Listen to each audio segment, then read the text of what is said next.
Namaste, everyone. Thank you for joining us here. I thank the organizers for inviting me to speak today. This is an important topic and I'm really happy to talk today.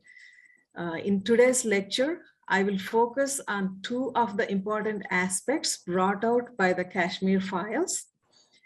The Kashmir Files represents historical human rights violations amounting to genocide. Unfortunately, contemporary discussion surrounding the recently released film, The Kashmir Files, represents what is wrong with our collective conscience. It went astray. The discussion is not about historical facts or historical issues that everyone agrees. But aside from the issue, all they want to discuss is either polarization or politicization, which is traditionally used to distort facts in the past. Moreover, it ignores the issues that perpetrated violence and punishes the victims with silence. Instead, if the historical event is discussed, focusing on the brutal violence, the perpetrators, and the victims, it would lead to truth and reconciliation. There are two issues with the way public is misled in the current discussion in some media and academic sections, not all, only certain media houses and certain academic groups. The points are, the first one is misguiding the historical issue. Second point is distorting the human rights and humanitarian concerns. What does it mean for contemporary history and for the future? We must be ready to condemn violence, any elements perpetrating violence, and support the victims. History constituted by facts. For history, nothing else matters. I was surprised to read some articles about the Kashmir Files hurting certain groups of people, etc. How is recording historical facts hurting to somebody? If we go by that route, we cannot record any history, because no matter what the history is speaking, it's bound to hurt someone. There is always that issue. Hurting or not hurting sentiment should not matter for history. The discipline of history is not the handmaiden of some activists or political theorists. History works independent of all these ancillary ideas.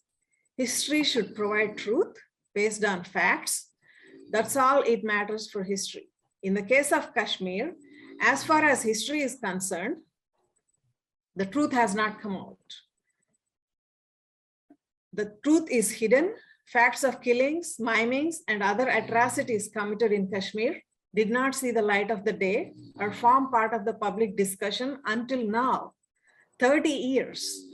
What happened on the ground is important for history. It should not be erased. Hence, the Hindus of Kashmir has been requesting for a long time a white paper to be released on the violence of Kashmir.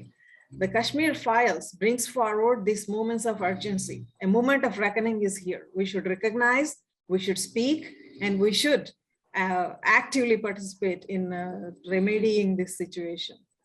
Kashmir Files stirred the soul of India by touching the inner conscience of many across the country who have seen or heard similar violence in the past, not far from their home. There is an unmistakable pattern of violence of this nature seen across India.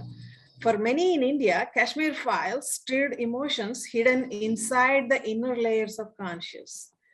Coming from southern India, the events of Kashmir Files had brought to life the stories of inhuman atrocities the Razakars committed in Hyderabad state that I heard from near and dear. It is the same terrible atrocities of killing innocent civilians, including children, raping women, public terrorization of groups of people by chopping their limbs, gouging their eyes, etc. For simply being different and for practicing their faith. There is clearly a pattern here. How long will these genocidal massacres be ignored? How long will these atrocities remain suppressed? For what purpose? What is humanitarian response for these atrocities? through the inaction, not even condemning such events, the humanity's soul is dead. The human rights abuses, even though partially depicted in the film, the film could not show everything because it's only for 2 hours. But it forms a large part of the film because of the subject, nature of the subject on hand. It's sad and unfortunate. These events are also imprinted on the inner conscious of Indian public, which stirred horrifying memories of previous events like this. It is important to understand the gravity of the issue, hence these events do not repeat again. The pattern should be recognized and it should be stopped.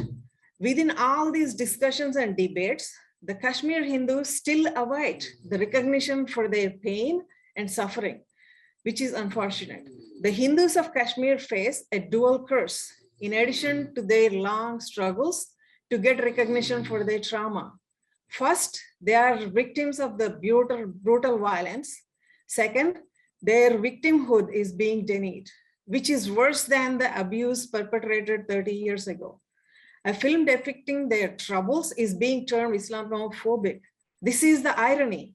Hindu phobia within the Kashmir genocide is ignored, and victims' voices are suppressed by outrageous claims of Islamophobia. Silencing victims' voices, suppressing history is the biggest crisis of our time. It's not merely in the past, but continues in the present. And the future of this pattern of violence is embedded. This pattern of violence amounts to serious humanitarian crisis, which needs to be condemned and arrested. These 2 points must be very, very important. We should all address this.